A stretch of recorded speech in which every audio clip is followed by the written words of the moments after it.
या देवी सर्वभूतेषु शक्तिरूपेण संस्थिता नमस्तस्यै नमस्तस्यै नमस्तस्यै नमो नमः। जय माँ दुर्गा। दोस्तों, आज मैं आप लोगों के लिए नवरात्रों की कहानी लेकर आई हूँ। नवरात्रों की संपूर्ण विधि कि किस तरीके से हमें नवरात्रे करने चाहिए, उनकी क्या विधि है, क्या पूजा सामग्री होती है, किस तरीके से माँ की चौकी सजाई जाती है, किस तरीके से हमें घट स्थापना करनी है और 9 दिन तक माँ के स्वरूप की कौन कौन सी कथा है, यह संपूर्ण वीडियो मैं आप लोगों के लिए लेके आई हूँ। अगर आप लोग मेरे चैनल पे पहली बार हैं तो चैनल को सब्सक्राइब कर लें और पास के बेल आइकन को दबा लें ताकि आने वाले वीडियो का नोटिफिकेशन आपको मिलता रहे। तो चलिए दोस्तों, जानते हैं नवरात्रि की संपूर्ण विधि और महिमा को। नवरात्रि पूरे देश में धूमधाम से मनाया जाता है। माँ दुर्गा की उपासना का पर्व साल में 4 बार आता है। इसमें 2 गुप्त नवरात्रि और 1 चैत्री नवरात्रि और 1 शारदीय नवरात्रि होती हैं। शारदीय नवरात्रि आश्विन शुक्ल प्रतिपदा तिथि को प्रारंभ होता है। ये त्योहार गरबा, डांडिया, रामलीलाओं के आयोजन से बहुत ही धूमधाम से मनाया जाता है। इस बार शारदीय नवरात्रे रविवार 15 अक्टूबर 2023 से शुरू हैं और 23 अक्टूबर 2023 मंगलवार को समाप्त होंगे। 24 अक्टूबर को विजयादशमी यानी दशहरे का पर्व मनाया जाएगा। प्रतिपदा तिथि 14 अक्टूबर 2023 रात्रि 11:24 से शुरू होगी और 15 अक्टूबर दोपहर 12:32 तक रहेगी।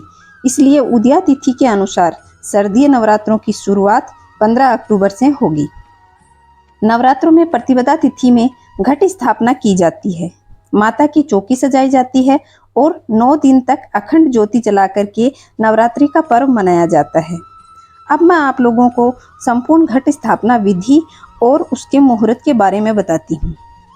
नवरात्रि में कलश स्थापना का विशेष महत्व होता है। कलश स्थापना को ही घट स्थापना कहा जाता है। नवरात्रि की शुरुआत घट स्थापना से ही होती है। घट स्थापना के साथ ही मां शक्ति का आह्वान हो जाता है, इसलिए सही समय और सही मुहूर्त पर घट स्थापना करनी चाहिए, वरना मां क्रोधित हो जाती है। घट स्थापना प्रातः काल में प्रतिपदा तिथि के 1/3 बीत जाने के बाद शुभ मुहूर्त में करनी चाहिए, वरना फिर अभिजीत मुहूर्त में करनी चाहिए। तो पहले मैं आप लोगों को बता देती हूँ कि इस बार घट स्थापना का शुभ मुहूर्त क्या है। 15 अक्टूबर 2023 को प्रातः 6:30 से 8:47 तक घट स्थापना का शुभ मुहूर्त रहेगा। वहीं अभिजीत मुहूर्त सुबह 11:48 से दोपहर 12:36 तक होगा।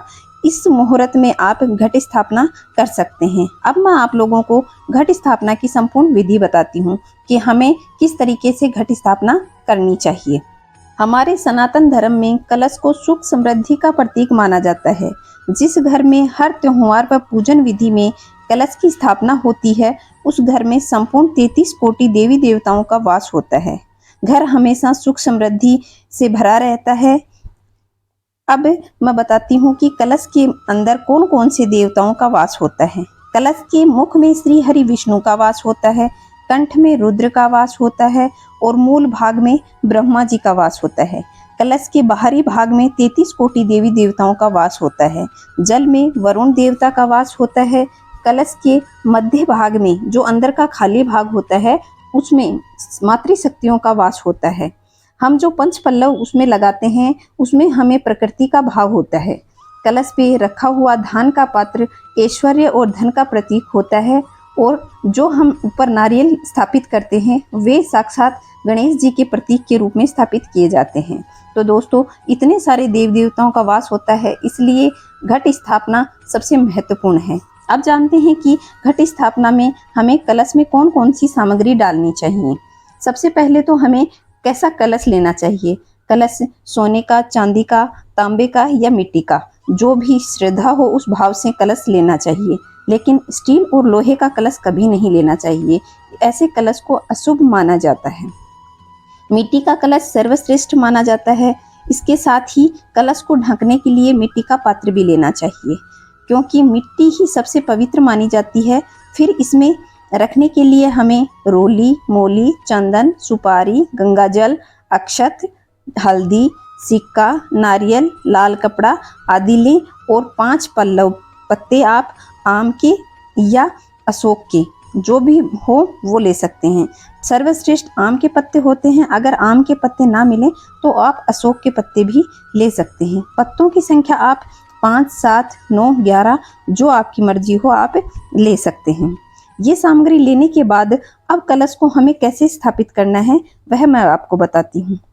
नवरात्रों में कलश स्थापना का शुभ मुहूर्त पे आप माता की दाहिनी साइड की जगह को स्वच्छ कर लें और वहाँ पे हमें कलश की स्थापना करनी है, क्योंकि सबसे पहले भगवान गणेश और नवग्रह 33 कोटि देवी देवताओं का वास होता है कलश में, इसलिए हमें कलश को ही स्थापित करना चाहिए।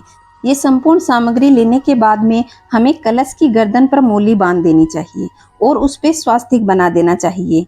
अब इसमें थोड़ा सा गंगा जल डाल करके हमें इसको माँ गंगा का मन में भाव लाते हुए जल से भर देना चाहिए, क्योंकि थोड़ा गंगा जल डालने के बाद में हम जल से भरते हैं तो यह जल पूरा गंगा जल में बदल जाता है, इसलिए सबसे पहले हमें गंगा जल डालना चाहिए। जल भरने के बाद में कलश में रोली डालें और सुपारी, हल्दी की गांठ और एक सिक्का डालें। सिक्का अगर चांदी का हो तो वह, वरना आप अपने पैसा है वो सिक्का डाल सकते हैं। थोड़े चावल चढ़ाएं और 5 पल्लव अर्थात आम के या अशोक के पत्ते उसमें लगा दें और ऊपर चावल से भरा हुआ पात्र कलश में ढक दें और नारियल रखना चाहिए। नारियल में पहले मोली बांध दें और उसके ऊपर स्वास्तिक बना दें। फिर लाल कपड़े में नारियल को लिपटा करके उसके ऊपर मोली बांधनी चाहिए और उस नारियल का जो भाग पेड़ से काटा जाता है वह भाग हमेशा हमारी तरफ करके ही रखना चाहिए, जिससे माँ की कृपा और भगवान गणेश जी की कृपा हम पर हमेशा बनी रहे। अगर कलश पर नारियल को सीधा खड़ा रखा जाता है तो ऐसा माना जाता है कि हमारे शत्रु प्रबल होते हैं और उनको हिम्मत बनती है, जिससे वो हम पर प्रहार करने से नहीं चूकते। अगर नारियल को दूसरी तरफ मुंह करके रखा जाए तो उससे हमारे घर में बीमारियां फैलती हैं, इसलिए पेड़ से कटा हुआ भाग नारियल का हमारी तरफ करके ही रखना चाहिए, जिससे सुख समृद्धि बनी रहती है। इस तरीके से हमें घट स्थापना करनी चाहिए। इसके साथ साथ हमें ज्वारे बोने चाहिए। ज्वारों में हमें एक मिट्टी का पात्र लें और उसमें मिट्टी भर करके उसमें जौ डालें और उसको पानी से भिगो करके ज्वारे स्थापित किए जाते हैं और जितने ज्वारे हरे भरे उगेंगे हमारा घर सुख समृद्धि से बना रहेगा और भरा रहेगा। कई लोग तो ऐसा करते हैं कि ज्वारे बोने के बाद में उसके ऊपर कलश स्थापित कर देते हैं, जिससे कलश की जो नमी है वो ज्वारों में बनी रहती है और ज्वारे फैलते रहते हैं। कुछ लोग इनको अलग अलग भी स्थापित करते हैं, ज्वारे अलग बो देते हैं और कलश अलग रख देते हैं। तो आपको जैसा हो वैसा आप कर सकते हैं। ऐसा कुछ भी नहीं है कि उसके अंदर ही रखें या अलग रखें, जैसा आपको सही लगे आप वैसा कर सकते हैं। अब मैं आप लोगों को चौकी सजाने के लिए कौन कौन सी आवश्यक सामग्री हैं उनके बारे में बताती हूँ। इसके लिए हमें लाल चुनरी, लाल वस्त्र, मोली, श्रृंगार का सामान, दीपक, घी, तेल, धूप, नारियल और साबुत चावल टूटे फूटे ना हों, साबुत हों, कुमकुम, फूल, देवी की प्रतिमा या फोटो, पान, सुपारी, लौंग, इलायची, बतासे, मिश्री, कपूर, फल, मिठाई और कलावा। यह सामग्री आवश्यक रूप से हमें नवरात्रों में चाहिए। कलश स्थापना के बाद अब मैं माता की चौकी सजाने की विधि आप लोगों को बताऊंगी। लेकिन दोस्तों आप लोगों को एक बात बता देती हूँ कि अगर हम चाहे तो हम कलश की स्थापना कर रहे हों, चाहे ज्वारे बो रहे हों या माता की चौकी सजा रहे हों, हमें चुपचाप रहकर ये कार्य नहीं करने हैं। हमें कोई ना कोई मंत्र उच्चारण करते रहना चाहिए, चाहे ओम गण गणपते नमः है, ओम नमो भगवते वासुदेवाय नमः है, या हम माँ दुर्गा के किसी भी रूप का हम मंत्रोच्चारण कर सकते हैं। ओम दुर्गे नमः, ओम दुर्गे नमः, इस तरीके से भी आप उच्चारण कर सकते हैं। आपको जिस भी देवता का अच्छा लगे आप उस शक्ति का आप उच्चारण कर सकते हैं। तो इस तरीके से हमें मंत्र उच्चारण के साथ ही सारे कार्य करते रहने चाहिए। तो अब मैं आप लोगों को बताती हूँ कि हमें माता की चौकी किस तरीके से सजानी है। एक लकड़ी की चौकी लें, उसको गंगा जल से स्वच्छ कर लें, उस पर लाल कपड़ा बिछाएं। माता की चौकी के दाहिनी तरफ कलश की स्थापना करनी चाहिए, ये मैं आप लोगों को बता चुकी हूँ। और ज्वारे बोने चाहिए। यह भी चौकी के दाईं साइड में ही बोए जाते हैं। चौकी पर माँ को विराजमान करने से पहले हमें चौकी पर अष्टदल कमल बना करके गणपति जी की स्थापना करनी चाहिए। उसके बाद माँ को पंचामृत से स्नान करा करके स्वच्छ जल से स्नान कराएं और माँ को वस्त्र पहनाएं। अगर आपके पास फ्रेम वाली फोटो है तो उस पर पंचामृत से छींटे लगा करके फिर स्वच्छ जल के छींटे लगा करके साफ कपड़े से पोंछ करके माँ को चुनरी उड़ाकर चौकी पर स्थापित करें। और अगर आपके पास में किसी धातु की बनी हुई मूर्ति है तो आप उसे पंचामृत से स्नान कराएं, फिर स्वच्छ जल से करा करके माँ के संपूर्ण श्रृंगार करने के बाद चुनरी उड़ा करके माँ को स्थापित करना चाहिए। स्थापित करने से पहले चौकी पर अष्टदल कमल बना लें और फिर उसके ऊपर माँ की मूर्ति को स्थापित करनी चाहिए। अष्टदल कमल चावल से बना लें, जैसा कि मैंने स्क्रीन पर दिखाया है। आप उस तरीके से अष्टदल कमल बना लें और फिर उसके ऊपर माता की मूर्ति को स्थापित कर दें। अब माँ के दाहिनी तरफ श्री हनुमान जी की फ्रेम या फोटो जो भी है आपके पास या मूर्ति है वह स्थापित करें और बाईं तरफ भैरव जी की मूर्ति स्थापित करनी चाहिए। अब माँ का संपूर्ण श्रृंगार करके धूप और घी का दीपक जलाएं। दीपक के नीचे भी हमें चावल की ढेरी बनानी चाहिए। दीपक जलाने के बाद में जिस दीप को आप 9 दिन अखंड रूप से जलाना चाहते हैं उसके नीचे भी अष्टदल कमल बना करके उसको प्रज्वलित करना चाहिए और माँ को तिलक लगाएं, माँ का श्रृंगार अर्पित करें। अब चौकी पर नवग्रह बनाएं। चावल की 9 ढेरियां बनाकर उन्हें नवग्रह का प्रतीक बनाएं। इसी तरीके से चावल की 16 ढेरी बना करके षोडश मातृका का प्रतीक बना करके उनकी भी षोडशोपचार पूजा करनी चाहिए। 9 हल्दी की गांठ अर्पित करनी चाहिए और पान का बीड़ा बना करके भी अर्पित किया जाता है। इसमें पान का पत्ता लेकर के उसमें आप 1 बतासा, 2 इलायची, 2 लौंग और नारियल डाल करके माँ को अर्पित कर सकते हैं। इस तरीके से पान का एक बीड़ा बनाकर माँ को अर्पित कर दे और फिर हमें पूजा आरती करनी चाहिए, माँ की कथा का श्रवण करना चाहिए। भैरव जी के लिए हमें तेल का दीपक जलाना चाहिए और उन्हें पूजा में गुड़ अर्पित करें, उनकी आरती करें और उनकी भी विधि विधान से पूजा करनी चाहिए। ऐसे माना जाता है कि माँ की पूजा के साथ साथ भैरव की पूजा भी बहुत ज़रूरी होती है, जिससे हमारी पूजा पूर्ण मानी जाती है। इस तरीके से हमें नवरात्रे स्थापना और उनकी 9 दिन तक पूजा करनी होती है। अब मैं आप लोगों को उद्यापन विधि बताती हूँ।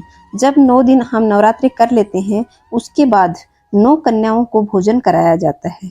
9 कंजकों को जिमाने के लिए हमें क्या करना चाहिए? 11 साल की उम्र से छोटी कन्या लेनी चाहिए। जिन्हें मासिक धर्म ना शुरू हुआ हो ऐसी कन्या ही हमें लेनी चाहिए और 3 वर्ष से बड़ी होनी चाहिए। ऐसा माना जाता है कि 3 वर्ष से छोटी कन्या को भोजन कराने का धर्म नहीं होता और 11 साल से बड़ी नहीं होनी चाहिए। इस तरह की कन्याओं को 9 कन्याओं को लाना चाहिए और एक भैरव के रूप में हमें लड़के को भोजन कराना चाहिए। और भोजन में आप माँ के प्रसाद के लिए खीर, पूरी, हलवा और जो भी आपके पास श्रद्धा हो उस भाव से आप बना करके पहले माँ को भोग लगाएं। उसके बाद कन्याओं को भोजन करवाना चाहिए। कन्याओं को जब हम हमारे घर लेके आते हैं तो सबसे पहले उनके पाँव को धुलवाना चाहिए, फिर आसन लगा करके उन्हें भोजन परोसना चाहिए। बड़े प्रेम से उन्हें भोजन करवाएं, यथाशक्ति दक्षिणा दें। दक्षिणा में आप माँ का प्रसाद और उनके हाथ में कलावा बांधना चाहिए, तिलक लगाना चाहिए और उन्हें श्रृंगार का कोई भी सामान दे सकते हैं। बच्चियां हैं उन्हें आप पेंसिल, पढ़ने लिखने का कोई भी सामान दे सकते हैं या फिर उन्हें श्रृंगार का कोई भी सामान आप दे सकते हैं। इस तरीके से माँ के 9 दिन नवरात्रि करके कंजकों को जिमा करके अपना व्रत पूर्ण करना चाहिए। अब मैं आप लोगों को माँ के 9 दिन की कथा सुनाती हूँ कि कौन कौन सी माँ के रूप हैं और कौन कौन सी उनकी कथाएं हैं। तो चलिए जानते हैं माँ के 9 रूपों की कथा। सबसे पहले मैं महाकाली की कथा आपको बताती हूँ। एक समय की बात है कि संसार में प्रलय आ गई थी। चारों ओर पानी ही पानी नजर आता था। उस समय भगवान विष्णु की नाभि से कमल की उत्पत्ति हुई और उस कमल से ब्रह्मा जी की उत्पत्ति हुई। इसके अतिरिक्त भगवान विष्णु के कानों के मैल से मधुकैटभ नामक 2 राक्षसों की उत्पत्ति हुई। मधुकैटभ के ने जब चारों ओर देखा कि उन्हें ब्रह्मा जी के अतिरिक्त कुछ भी दिखाई नहीं दे रहा, वे ब्रह्मा जी को देखकर उन्हें अपना भोजन बनाने के लिए दौड़े। तब ब्रह्मा जी भयभीत होकर भगवान विष्णु की स्तुति करने लगे। ब्रह्मा जी की स्तुति से भगवान विष्णु की नींद खुल गई और उनकी आंखों में निवास करने वाली योग माया लोप हो गई। भगवान विष्णु के जागते ही मधुकैटभ ने उनसे युद्ध प्रारंभ कर दिया। कहते हैं कि यह युद्ध 5000 वर्ष तक चला। अंत में महामाया ने महाकाली का रूप धारण कर इन दोनों राक्षसों की बुद्धि को बदल दिया। वे दोनों असुर भगवान विष्णु से कहने लगे कि हम तुम्हारे युद्ध कौशल से प्रसन्न हैं, तुम चाहे वह वर मांग लो। तब भगवान विष्णु ने कहा कि यदि तुम कुछ देना चाहते हो तो यह वर दो कि दैत्यों का नाश हो। उन्होंने तथास्तु कह दिया। इस प्रकार महाबली दोनों दैत्यों का नाश हो गया। इस तरीके से माँ काली ने उन दैत्यों की बुद्धि को हर लिया था। अब मैं आपको महालक्ष्मी की कथा सुनाती हूँ। प्राचीन काल में महिषासुर नामक दैत्य था। उसने समस्त राजाओं को हरा करके पृथ्वी और पाताल पर अधिकार कर लिया। स्वर्ग पर अधिकार करने के लिए उसने देवताओं पर चढ़ाई कर दी। देवताओं ने अपनी रक्षा के लिए भगवान विष्णु और भगवान शंकर की स्तुति की। उनकी स्तुति से भगवान शंकर और भगवान विष्णु प्रसन्न हो गए और उनके शरीर से एक तेज पुंज निकला जिसे महालक्ष्मी का रूप धारण कर लिया। इन्हीं महालक्ष्मी ने महासुर दैत्य को युद्ध में परास्त कर दिया और देवताओं के कष्ट को दूर किया। यह थी महालक्ष्मी की कथा। अब माँ के तीसरे स्वरूप चामुंडा की कथा आपको सुनाती हूँ। एक समय की बात है कि शुंभ और निशुंभ नामक 2 राक्षस इस संसार में पैदा हुए। वे इतने बलशाली थे कि पृथ्वी एवं पाताल सब राजा उनसे हार गए। अब उन्होंने स्वर्ग पर चढ़ाई कर दी। देवताओं ने भगवान विष्णु की स्तुति की। उनकी स्तुति करने से विष्णु जी की शरीर से एक ज्योति प्रकट हुई जो चामुंडा थी, बहुत ही मुग्ध करने वाली थी। शुंभ निशुंभ ने सुग्रीव नामक दूत को देवी के पास भेजा और वह बोला कि हम दोनों में से किसी एक के साथ वह विवाह कर ले, ऐसा समाचार आप उसके पास लेकर जाओ। उस दूत को देवी ने यह कहकर वापस भेज दिया कि जो मुझे युद्ध में परास्त करेगा उसी से मैं विवाह करूंगी।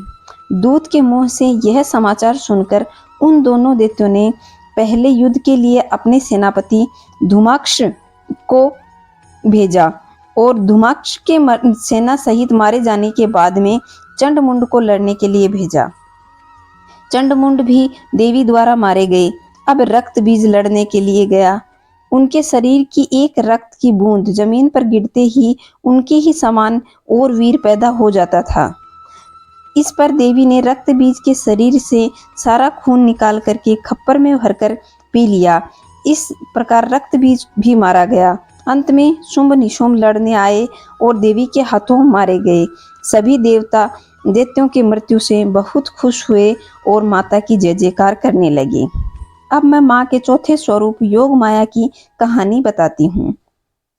जब कंस ने वासुदेव देवकी के 6 पुत्रों का वध कर दिया तो 7वें गर्भ के रूप में शेषनाग के अवतार बलराम जी आए, जो रोहिणी के गर्भ से स्थानांतरित होकर प्रकट हुए। अब 8वें गर्भ में श्री कृष्ण जी भगवान प्रकट हुए। उसी समय गोकुल में यशोदा मैया के गर्भ में से योग माया का जन्म हुआ। वासुदेव जी श्री कृष्ण को गोकुल छोड़ आए और बदले में योग माया को वहां से ले गए। अब कंस ने कन्या रूपी योग माया को पटक कर मारना चाहा।